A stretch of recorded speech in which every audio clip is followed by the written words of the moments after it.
Hi guys, it's Spoonie, and I'm going to be doing a review of Image Comics Moon Man #1.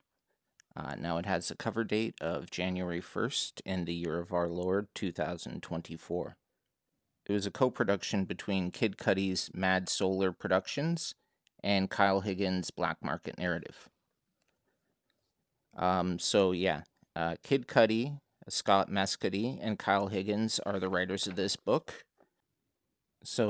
The story ideas would be coming from Kid Cudi, and Kyle Higgins would be doing most of the actual script work, I would imagine. Higgins has done a lot of writing work for DC and their Batman titles. I think he co-wrote the miniseries Batman Gates of Gotham. He wrote the New 52 Nightwing for several years. He also wrote the New 52 Deathstroke series. So he is a good writer. And he's got a bunch of self-owned image titles that they kind of promote later on in this issue. So basically, first of all, what happens is that there's this scientist. So basically, what happens is there's this astronaut, and he comes back to Earth, and it turns out that he and his crew or whatever were missing for 7 minutes. And they can't account for that time, so the government wants to run all... Sorry, it's not the government. It says he used to work for NASA, but now this is a private space corporation called Janus. And so he went there, and there was this 7 minutes of missing time. And so Janus is studying him, but they can't seem to notice anything wrong, so they release him. Now, you can see he has these moments where he's sort of like hallucinating or remembering, or at least trying to piece together. His mind is trying to understand what happened to him during those 7 minutes. And I feel like this type of artwork really reminds me of like the Steve Ditko Doctor Strange stuff. Just like kind of far out, cosmic, mystical.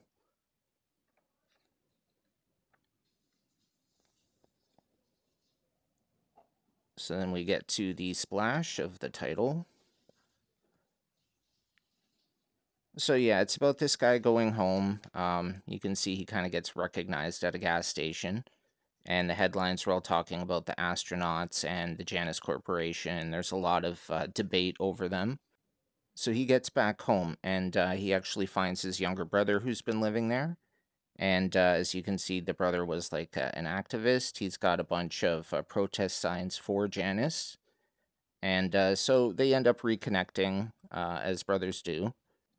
And he's asking his brother like what happened during those 7 minutes, like, and the guy says, I don't really know, I don't really understand what happened to me, but I seem to be okay now.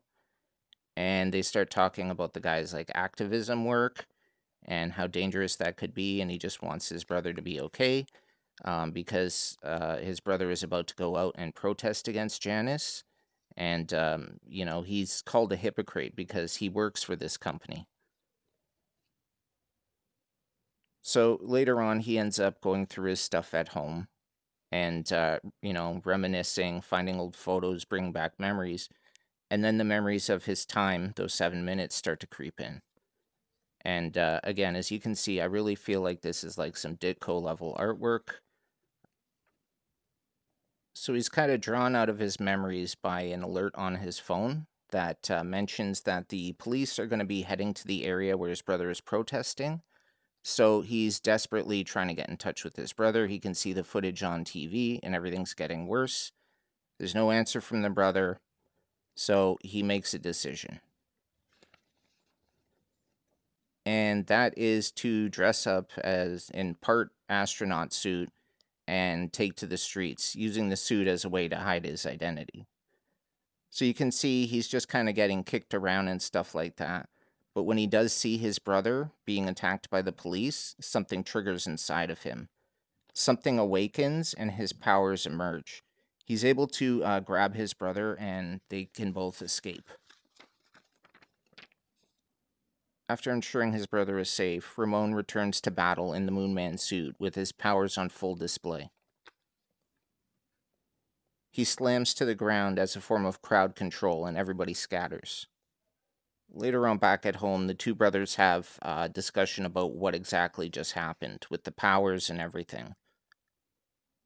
Ramon tells him that he really doesn't understand what's happening to him, just that it has something to do with that mission he went on.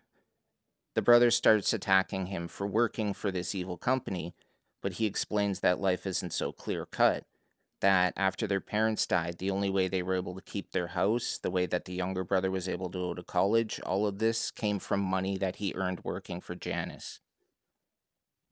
Ramon's brother calls him out for the fact that he has all these powers now and that he needs to decide on how he wants to use them because he could be a great force for change. Ramon storms out. As he's leaving the house, something overcomes him. That same cosmic energy seems to flow through his body, and he questions what it is. To be continued. Okay, so you've got next, this is the next cover, issue number 2. At least the main retail, they always have tons of variants for this. New music, listen now. So Kid Cudi actually made an album, a soundtrack for this comic book series, and it seems like they're releasing the tracks as the issues come out. So the first track out is called Black Ops. It features Denzel Curry. I love this song. I love Kid Cudi's music. That's the reason I chose to pick this up. I know that it's not for everybody. This song, honestly, it doesn't really, in my opinion, kind of fit the tone of the book, but it's still a good song. And then you can see this is his little forward here. Moon Man is a character for the people. I wanted to make a hero that represented all that was good in the world and followed man on a journey of self-discovery. When I was a kid reading comics, I used to dream of the day I could make my own hero, my own world. I'm finally living another childhood dream, and now Moon Man is yours. He is your hero, for the people, for the planet, for the universe. And here you can see some of the layouts from the Italian artist Marco Locati. His best work in the West is probably a book. He's done a lot of, obviously, Italian comics, some web comics, and his breakthrough in the West came from a series called Campisi, The Dragon Incident, published by Aftershock Comics. Don't be surprised if you don't remember Aftershock. They're probably most notable for, they were the ones that published that Paul Jenkins book called Alters, which was the first major superhero comic book to feature a transgender protagonist. So there you can see he's Marco's doing his layouts. There's the finished pencil and finished inks, and then he passes it off to the colorist. Here's some sketches of the different character. As you can see, it kind of looks like the main guy, Ramon, started off looking an awful like Kid Cudi, but I like that they kind of refined his look into being his own person. There's kind of a side-by-side between him and the Moon Man entity or persona. That's his brother. Oh yeah, his name is Micah. I always forgot. So there's Micah, Ramon's younger brother, and there he is in some of his activist gear. More character shots and designs of Ramon, as you can see, going through different iterations of the spacesuit. That's the final one. I think looks really cool. You've got these mystical, like the straps that the astronauts have for all their stuff. Here's a bunch of other supporting characters who really didn't appear at all in this issue, but I guess it's a preview of what's to come. Addison, Glenn, Riley, and more Ramon.